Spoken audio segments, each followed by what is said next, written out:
Bonjour et bienvenue sur Radio CSERT, votre rendez-vous quotidien avec l'actualité de la cybersécurité.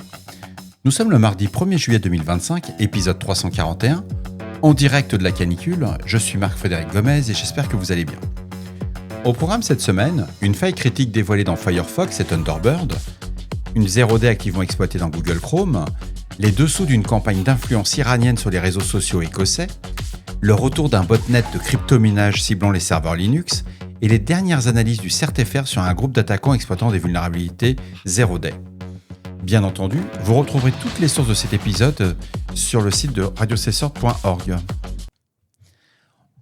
Une faille critique dans Firefox Thunderbird via la CVE 2025-6436, c'est le CERT Santé qui a publié une alerte concernant une vulnérabilité critique dans Mozilla Firefox et Thunderbird. Il s'agit d'un défaut de gestion de la mémoire qui permet à un attaquant d'exécuter du code arbitraire en incitant l'utilisateur à visiter une page web spécialement conçue. Bonne nouvelle toutefois, la faille n'est pas activement exploitée lors de sa divulgation et un correctif est disponible. Il suffit simplement de mettre à jour Firefox et Thunderbird en version 140 ou ultérieure. Aucune mesure de contournement alternative n'a été identifiée. La mise à jour est donc impérative pour éliminer le risque d'exécution de code à distance.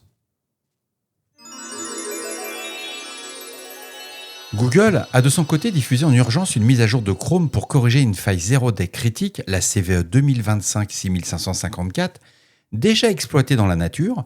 Cette vulnérabilité est un type de confusion dans le moteur JavaScript V8 du navigateur qui permet à un attaquant distant non identifié via une page HTML piégée d'effectuer des opérations mémoire arbitraires pouvant aboutir à une exécution de code à distance.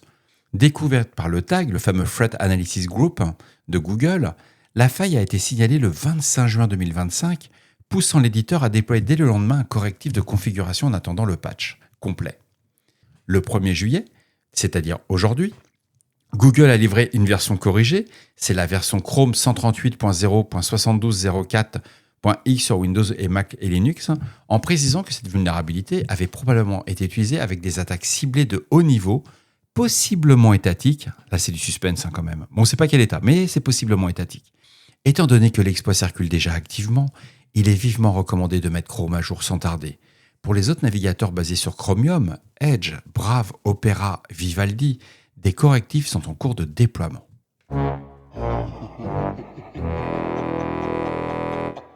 Des comptes pro-indépendance écossais pilotés depuis l'Iran. Un vaste réseau de faux comptes sur les réseaux sociaux se faisait passer pour des partisans de l'indépendance écossaise. C'est soudainement volatilisé mi-juin. En effet, le 12 juin 2025, des douzaines de comptes anonymes sous X, très actifs, plusieurs centaines de posts par semaine, aux accents NHS, Nurse ou socialistes de Glasgow, ont brusquement cessé de publier du jour au lendemain. Cette disparition coïncide précisément avec une série de frappes aériennes israéliennes majeures sur les infrastructures militaires et cyber iraniennes, qui ont provoqué d'importantes pannes d'électricité, des pénuries de carburant et surtout une quasi-totale coupure d'Internet en Iran. Environ 95% du réseau national était hors ligne. Loin d'être une coïncidence, il s'agirait en réalité de la plus visible rupture à ce jour d'une opération d'influence étrangère de longue haleine. Les enquêteurs y voient la marque de Téhéran qui aurait délibérément instrumentalisé la cause indépendantiste écossaise pour affaiblir le Royaume-Uni en attisant ses divisions internes. Selon un expert en renseignement open source, les modes opératoires observés, typiques des activités liées aux gardiens de la Révolution, les fameux IRGC, des comptes coordonnés publiant à intervalles réguliers un discours homogène, puis un silence synchronisé inexpliqué. La clé de voûte résiderait dans l'infrastructure de commande. Plutôt qu'une déconnexion volontaire, ces faux militants semblent avoir été décapités car leurs centres de contrôle, probablement des VPN ou des serveurs proxy situés en Iran, ont été mis hors service par les événements du 12 juin. Cette affaire illustre une fois de plus l'ampleur des campagnes d'ingérence en ligne. Selon une étude de l'université de Clemson, plus de 80 comptes se faisaient passer pour des citoyens britanniques engagés, infirmières, enseignants, diffusant depuis 2021 près de 250 000 tweets pro-indépendance dans le but de déstabiliser le débat public. Bien que dévoilé et en partie démantelé, ce réseau iranien rappelle que les mouvements légitimes peuvent être infiltrés par des acteurs étatiques, cherchant à en amplifier artificiellement l'écho pour servir leurs propres intérêts géopolitiques.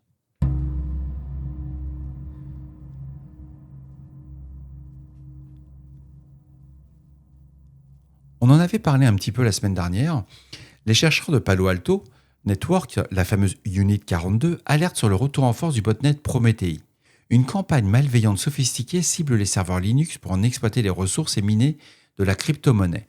C'est observé depuis mars 2025, c'est pas une nouvelle menace, mais elle revient. Et cette nouvelle vague d'attaques démontre l'évolution constante des malwares en crypto, minage et la menace persistante qu'il pose aux infrastructures d'entreprise. Prométhée est un malware multiplateforme. Il fonctionne aussi bien sur des infrastructures Windows que Linux. Conçu à la fois pour détourner la puissance de calcul des machines, il fait du minage de Monero. Et voler des identifiants sur les systèmes compromis, la campagne actuelle se distingue par des améliorations notables en furtivité et en sophistication opérationnelle.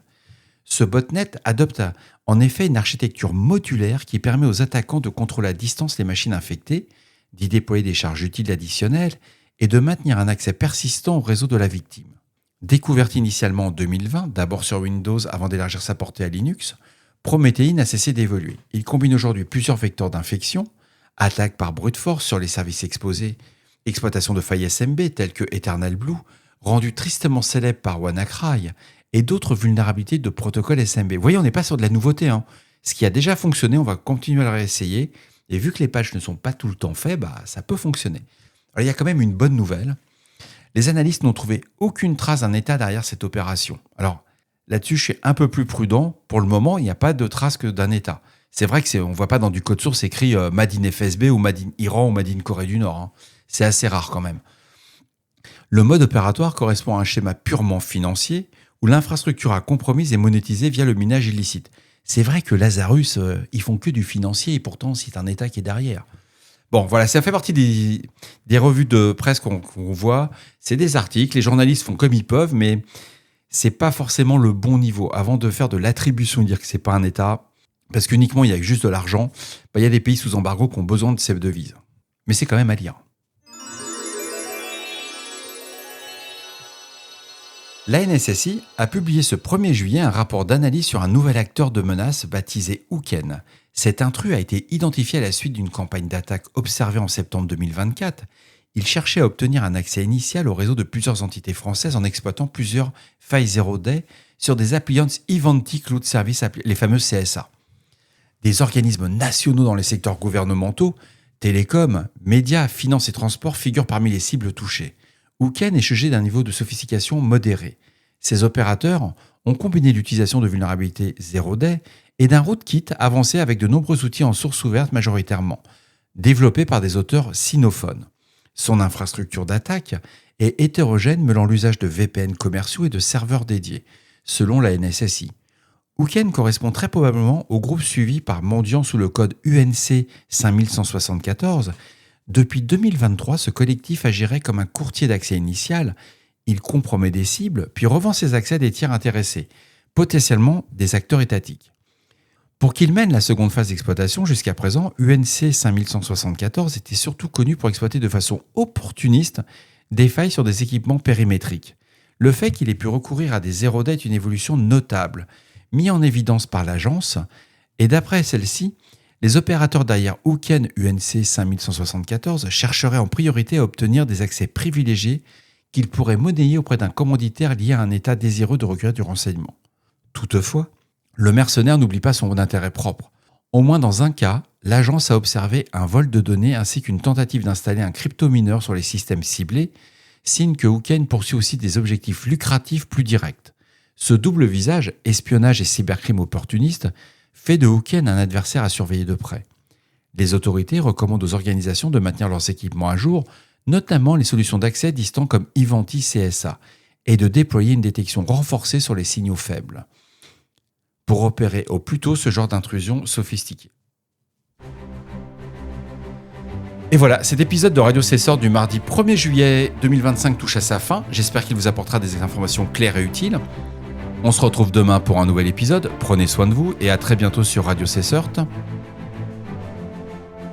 D'ici là, restez vigilants, surveillez vos systèmes et surtout, on ne réfléchit pas, en particulier son navigateur. C'est exploité. Au revoir.